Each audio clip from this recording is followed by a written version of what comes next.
Hello and welcome doctor guardian के YouTube channel पे आप लोग का बहुत-बहुत स्वागत है। लोगों को काउंसलिंग में बहुत दिक्कत आती है एमबीबीएस के लिए, पीजी में दिक्कत आती है, एमडी करना है, एमएस करना है, क्या करना है, लोगों को समझ में नहीं आता, बहुत तरह की कॉम्प्लिकेशंस है।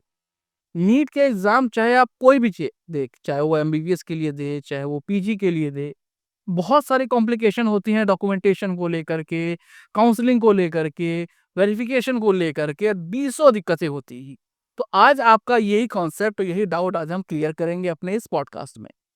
आज हम बात करेंगे नंदिता मैम से। नंदिता मैम लगभग कई सालों से काउंसलिंग कर रही हैं और डॉक्टर गाड़ी जैसे कि आप जानते हैं 10-12 साल से लोगों का काउंसलिंग कर रहा है, लोगों को उनके पसंदीदा कॉलेजेस में पहुंचा रहा है। तो आज नंदिता मैम से हम बात करेंगे कि काउंसलिंग में लोगों को क्या दिक्कत होती है एमबीबीएस करने के बाद, एमबीबीएस में एडमिशन। अब हम एक-एक टॉपिक लेके चलेंगे। पहले हम बात करेंगे एमबीबीएस के बारे में। हेलो मैम, काफ़ी साल से आप मतलब कर रही हैं ये वो। तो मैं एक बात मुझे बताइए, जब किसी को कोई लड़का 12th पास किया, फर्स्ट अपीयरिंग में उसको एमबीबीएस का एंड नीट का उसने एग्ज़ाम दिया, तो उसको एमबीबीएस में एडमिशन लेने में क्या-क्या प्रॉब्लम आती है? प्रॉब्लम ये आती है जब स्टूडेंट पहली बार नीट के एग्जाम देता है तो उनको पता नहीं होता है कि रैंक क्या है या मतलब किस रैंक पे मुझे गवर्नमेंट लग सकता है या किस रैंक पे मुझे डीम्ड या प्राइवेट मिल सकता है। तो स्टूडेंट्स उस चीज़ को लेके मोस्टली कंफ्यूज रहते हैं और नीट जो है जो पेपर है ये आपका ये काफ़ी टफ पेपर है। स्टूडेंट्स को बहुत मतलब देर आर स्टूडेंट्स जो अराउंड 18 घंटे 17 घंटे तक से पढ़ाई करते हैं ताकि वो नीट क्लियर कर सके। तो फर्स्ट जब पहली बार पेपर देते हैं नीट का काफ़ी दिक्कत आती है सही नंबर लाने में एंड ऑल्सो ये भी दिक्कत होती है स्टूडेंट्स को कि आपका आइडेंटिफाई करने में कि आपको गवर्नमेंट की तरफ से सीट मिल सकता है या प्राइवेट मिल सकता है। इनफैक्ट बहुत से स्टूडेंट्स को इस चीज़ की भी क्लैरिटी नहीं होती है कि हमें एमबीबीएस के लिए जाना है या हमें आयुर्वेदा के लिए जाना है या बीडीएस भी जाना है। तो उस चीज़ की भी क्लैरिटी बच्चे को मोस्टली होके ही है क्योंकि वो जस्ट 12 करके निकला है नीट की तैयारी कर रहा है। तो एक जो फर्स्ट अटेम्प्ट वाला स्टूडेंट है उसको बहुत चीज़ों की कन्फ्यूजन और कॉम्प्लिकेशन माइंड में चलती है। तो ऐसा भी होता होगा ना, जैसे कि मान लीजिए कुछ बच्चे होते हैं उनको पता होता है भाई मुझे कब गवर्नमेंट मिल जाएगा, ठीक है? और कुछ होते हैं पता नहीं गवर्नमेंट मिलेगा कि नहीं मिलेगा। तो इस कंडीशन में आप कैसे हेल्प करते? देखिए रैंक तो देखिए वो डिपेंड करता है आपका जैसा जो हाईएस्ट पे पहुँच जाते हैं उस बेसिस पे बता रहे हैं। लेकिन अगर मैं मार्क्स के अकॉर्डिंग बोलूँ एक ताकि क्लियर एकदम सिंपल लैंग्वेज में ताकि सबको समझ में आए, वो ये है आपका अगर 600 के आस-पास के नंबर आते हैं, तो बच्चे को लिए बहुत ईज़िली होता है कि उसको गवर्नमेंट कॉलेज में सीट मिल जाए। ठीक है? बाकी फिर प्राइवेट के ऑप्शन है आपके पास डीप कॉलेजेस की भी ऑप्शन है। तो वो सारा डिपेंड करता है कि रैंक क्या है आपकी, है ना? उसके अकॉर्डिंग ही आपको अब इसके लिए देखिए हम काउंसलिंग प्रोवाइड करते हैं, तो आप हमें विज़िट कर सकते हैं हमारे ऑफ़िस में और हम आपको सारा कुछ डिटेल में बताते हैं कि जो आपकी रैंक है, जो आपके मार्क्स हैं, उसकी बेसिस पे आपको गवर्नमेंट मिल सकता है या प्राइवेट मिल सकता है या डीम्ड कॉलेजेस मिल सकते हैं और आपको किस स्टेट के थ्रू लाना है या ऑल इंडिया के थ्रू जाना है, उसकी भी हम सारी क्लैरिटी ये कहता है कि बच्चे को क्लियर हो कि अच्छा हाँ, मुझे मेरी जो मार्क्स है और मेरी जो रैंक है, उस बेसिस की मुझे यहाँ एडमिशन मिल सकता है। अच्छा मैम, अगर मैं आपसे ब्रीफली मैं जानना चाहूँ कि आप काउंसलिंग करते कैसे?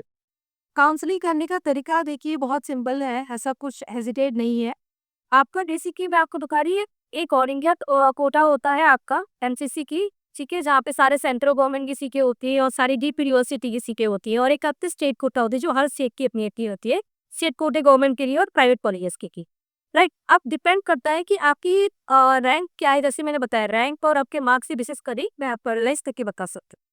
अब अभी के टाइम पे स्टूडेंट्स को प्रॉब्लम क्या आ रही है सबसे ज़्यादा अगर मैं बात करूँ, एक तो आपका जो आपका एचसीसी बॉडी है और आपका स्टेट कोटा है, मोस्टली अभी सारी नहीं एकदम से साथ-साथ चल गए। उसकी वजह से बच्चों को बहुत कन्फ्यूजन हुई। ये भी एक वन ऑफ द रीज़न है कि काफ़ी दिक्कत होती है। अगर आप खुद से काउंसलिंग करने जाएँ, बहुत से ऐसे स्टूडेंट्स हैं जो कन्फ्यूज़ हो जाते हैं कि हमें कौन-सा काउंसलिंग स्टेट का करना है या नहीं करना है। उस चक्कर में स्टूडेंट्स ऐसे भी हैं कि खुद खुद से सारे के सारे मतलब 6-7 आप स्टेट के काउंसलिंग भर रहे हैं। उस वजह से क्या होती है काफ़ी बच्चों की सिक्योरिटी अमाउंट जो 5 लाख, 2 लाख जो भी पर्टिकुलर स्टेट की लगती है, वो बच्चों की बाय द गवर्नमेंट कोटेड हो जाती है, उनको रिफंड नहीं होता है। तो इसी की काउंसलिंग अगर आप भर रहे हैं, चाहे मेरा गवर्नमेंट के लिए देखिए, चाहे प्राइवेट के लिए देखिए, ऑल इंडिया के लिए देखिए, किसी के थ्रू भी देखिए, आपको एक इससे क्लैरिटी होनी चाहिए कि हमें किस तरीके से काउंसलिंग भरनी चाहिए ताकि हमारा सिक्योरिटी अमाउंट जो है वो भी सही से हमें रिफंड हो एंड हमें सीट भी एक अच्छे कॉलेज में मिले हमारे रैंक के को। अच्छा मैम, आपने बहुत बार ऐसा देखा होगा कि मामला कोर्ट में चला जाता है। काउंसलिंग का समय आया, मामला कोर्ट में चला गया। तो इससे बच्चों को या फिर जो भी एस्पिरेंट्स हैं, उनको क्या प्रॉब्लम फेस करनी पड़ती है? देखिए, मेन अगर मैं आपको बताऊँ जो सिस्टमैटिक प्रोसेस है, वो ये है कि पहले आपकी जो है एनएमसी की यानी कि आपकी जो एमसीसी काउंसलिंग है, पहले वो होती है। उसके रिज़ल्ट के साथ-साथ आपका स्टेट जो बॉडी है स्टेट काउंसलिंग वो स्टार्ट होती है। तो उससे क्या होता है मान लीजिए अगर मैं स्टूडेंट हूँ तो मेरे को क्लैरिटी है, मुझे लगता है कि मुझे ऑल इंडिया के पर सीट मिल सकता है। तो मैं पहले ऑल इंडिया के लिए प्रोसीड कर रही हूँ कि रिज़ल्ट के बाद आपकी स्टेट बॉडी सिस्टमैटिकली देखिए ऐसे होना चाहिए। तो एटलीस्ट स्टूडेंट को क्लैरिटी है कि हाँ, मुझे ऑल इंडिया में नहीं मिल सकता तो मैं स्टेट के लिए प्रोसीड कर सकता हूँ, राइट। लेकिन एक होता नहीं लैक ऑफ आप समझ लो लैक ऑफ कम्युनिकेशन या जो प्रॉपर कोऑर्डिनेशन नहीं है एनएमसी बॉडी में और आपकी स्टेट गवर्नमेंट की स्टेट बॉडी में, उसी वजह से क्या होता है ना स्टूडेंट्स को बहुत दिक्कत होती है। अब साथ-साथ चल रहे हैं जैसे कि मान लीजिए ऑल इंडिया का राउंड चल रहा है, उसके साथ ही स्टेट का भी चल रहा है, तो उससे दिक्कत क्या होती है बहुत कॉम्प्लिकेटेड हो जाता है स्टूडेंट का। कई बार ऐसे स्टूडेंट्स हमारे पास ये आते हैं जिनको फर्स्ट टर्म में मतलब नंबर उनके अच्छे खासे हैं, रैंक अच्छे हैं। लेकिन मैम हमें समझ में नहीं आया कि हमें कहाँ सीट मिली, तो हमने 3, 4, 5, 6 सारे स्टेट के रजिस्ट्रेशन कर दी और इसमें से हमें सीट भी नहीं मिली और हमारे एक दो स्टेट में हमारा जो सिक्योरिटी अमाउंट है वो भी हमें रिफंड नहीं मिलेगा, वो फॉरफिट हो। तो अब आप सोचिए सिक्योरिटी अमाउंट जो थी वो 2 लाख 5 लाख करके होती है। तो अगर आप ऐसे कर करके 5-6 स्टेट्स में लगाएंगे तो आपके तरीके से काफी अमाउंट जो है ऐसे ही आपका वेस्ट हो जाता है। अच्छा मैम ये बताइए कि आप नीट एस्पिरेंट्स को, चाहे वो यूजी के हों, चाहे पीजी के हों, वो काउंसलिंग में आप किस तरह से हेल्प करती हैं? देखिए, हम काउंसलिंग असिस्टेंसी प्रोवाइड करते हैं और हम जो है आपके मैनेजमेंट सीट्स में भी हेल्प होकर ठीक है? तो उसके लिए आप हमें कनेक्ट कर सकते हैं थ्रू फेसबुक या इंटरनेट जो भी आपका इंस्टाग्राम है उसके थ्रू आप कनेक्ट कर सकते हैं और एल्स आप हमारी ऑफिस आ सकते हैं, हमसे बैठ के बात कर सकते हैं। आप जो काउंसलिंग की प्रोसेस है, किस स्टेट में कैसी प्रोसेस है, क्या काम कितना फीस आपका जा सकता है, हॉस्टल कैसी होती है और जो भी आपका एनवायरनमेंट देखिए बहुत इंपॉर्टेंट रखता है, ठीक है? वो कैसा है, वो सारा कुछ हम आपको डिटेल में बैठ के हम बात करके आपको गाइडेंस दे देते हैं। हाँ, कोचेज़ भी प्रोवाइड करते हैं। तो उसके लिए आपको मैं कनेक्ट कर सकती हूँ बिकॉज़ हाँ, अच्छा मीन्स अगर आप मैं ये कहूँ कि आप काउंसलिंग नीट के एग्ज़ाम्स का रिज़ल्ट आया उसके तब से लेकर के आप कॉलेज में बच्चे के एंटर होने तक, आप एक-एक समय में आप सपोर्ट करते हो।